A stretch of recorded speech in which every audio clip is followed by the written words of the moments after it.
Welcome back. A Fox News alert. Unprecedented security in cities across America ahead of tonight's New Year's Eve celebrations. More than 1 million people expected to ring in 2018 here in New York City. So what's law enforcement doing to keep everybody safe? Steve Kardian is a former Westchester County police sergeant and a former chief investigator for the New York City Department of Investigation, and he joins us now to weigh in. So, Steve, we were just talking a little bit about how one of the biggest threats or biggest concerns for the NYPD tonight would be somebody like a Vegas shooter, Stephen Paddock, that's not even on their radar. How do you stop that?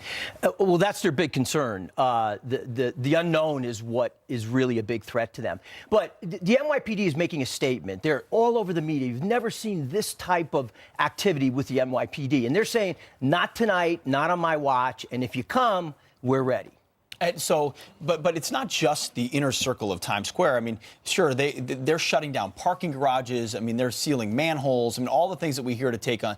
But you're going to have choke points. You're going to have places where people gather to go through security points. That may not be Times Central, but if a bomb were to go off there, they're going to say an attack at Times Square, right? How do you prevent that? There's 12 entry ports. You're going to have surveillance, again, unprecedented. You're going to have spotters in the crowd. They're going to be looking for pre-indicators of behavior that might be indicative of someone wanting to do something bad. Take the Manchester bombing with Ariel Grande, in which you had a skinny guy with a jacket out to here, looked at a place, made him look like he was 200 pounds. Nobody spotted it. So they'll have spotters.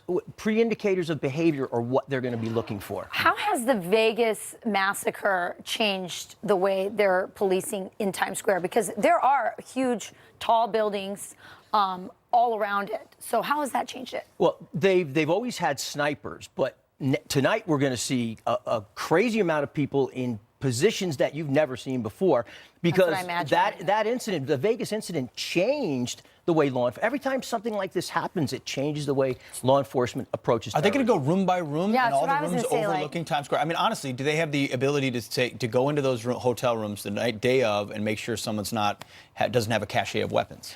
There is a designated officer that's working with each hotel.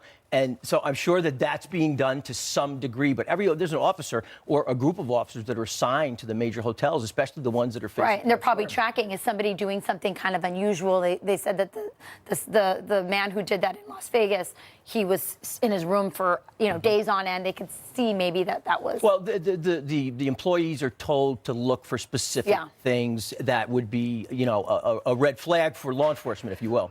On a night like tonight, though, you mentioned the Manchester attack where somebody was wearing a bulky coat, wasn't noticed. It was the middle of the summer. It's going to be 10 degrees tonight. Right. Everybody will be bundled up. Yeah. And earlier this month, we saw somebody go to the Port Authority bus terminal 10 blocks away with a device on them. How can the NYPD possibly stop everybody wearing a big, puffy coat from coming in with something like that? They're set up so that you can't prevent everything. There is always going to be evil people. If something happens, they're going to minimize the damage that it causes. And it will likely be at one of the entrances. And Steve, only a fraction of our viewers are attending something here in New York City. The same things for local police departments, more or less, at celebrations across America? All over the country. From small to big. There's soft targets. Every police agency across the country, no matter how big or small, has identified their soft targets years ago. And, D.C.'s got a problem, Philadelphia, L.A., all the major cities. Yeah. All right. Well, thanks so much for coming by. And by the way, pleasure. The Superpower Women, great book that you gave me for, especially if young girls going off to college like I do in a year. Thank you. Thank you. All right.